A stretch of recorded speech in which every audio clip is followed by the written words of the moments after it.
अपनी पूरी ताकत से ईरान पर हमला कर दिया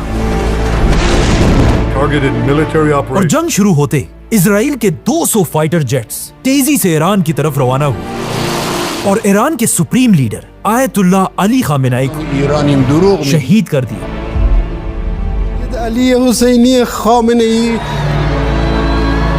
अपने सुप्रीम लीडर को खोने के बाद ईरान ने भी अमेरिका और इजराइल को जवाब देना शुरू किया।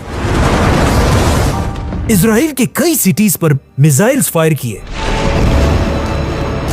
इसके बाद ईरान अमेरिका के बेसिस पर भी हमले करने लगा और आखिर अब जब ईरान का सुप्रीम लीडर फौत हो चुका था, ईरान ने अपनी तारीख का सबसे बड़ा वेपन निकाला जो इससे पहले ईरान ने कभी नहीं किया था।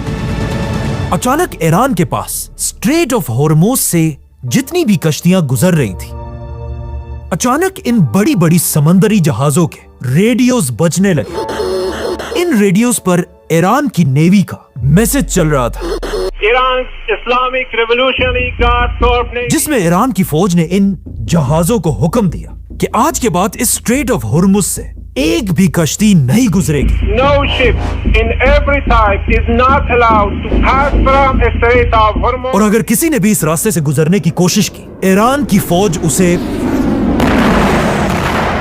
फौज के इस ऐलान के बाद इन बड़ी बड़ी कश्तियों ने स्ट्रेट ऑफ हॉर्मुज खाली कर दी। ये सारी कश्तियां अब तक स्ट्रेट ऑफ हॉर्मुज के पीछे फंस चुकी हैं और इन कश्तियों में ऑयल के मिलियंस ऑफ बैरल्स पड़े हुए हैं, जिसकी वजह से आज कई कंट्रीज के पास आहिस्ता आहिस्ता ऑयल और गैस खत्म होने वाले हैं और दुनिया की इकोनॉमी तेजी से गिर रही है। और बड़ी बड़ी कंट्रीज इंडिया, चाइना, जापान की इकोनॉमीज भी हर्ट हुई हैं। स्ट्रेट ऑफ हॉर्मुज को ब्लॉकेड करने से भारत को सबसे ज्यादा नुकसान हो रहा है पूरी दुनिया में। पाकिस्तान में भी इसकी वजह से पेट्रोल आहिस्ता आहिस्ता खत्म होने वाला है। हुकूमत ने पेट्रोल और डीजल की कीमत में इजाफा कर दिया। इसी तरह के हालात बांग्लादेश में भी हैं। Rich economies like Bangladesh। और यही सब कुछ अफ्रीका में भी हो रहा है। Petrol prices have been adjusted upwards in Nigeria at least 3 times।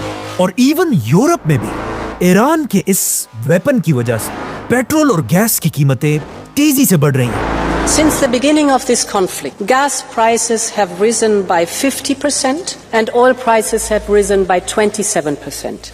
The 10 days of war have already cost European taxpayers 3 billion euros। मतलब ईरान ने अपनी सिर्फ कुछ ही कश्तियों से पूरी दुनिया की इकोनॉमी को इस वक्त कंट्रोल किया हुआ है। और सिर्फ यही नहीं, बल्कि कहा जाता है ईरान ने इस स्ट्रेट ऑफ हॉर्मुज के नीचे बड़े बड़े माइंस लगाए हुए हैं कि अगर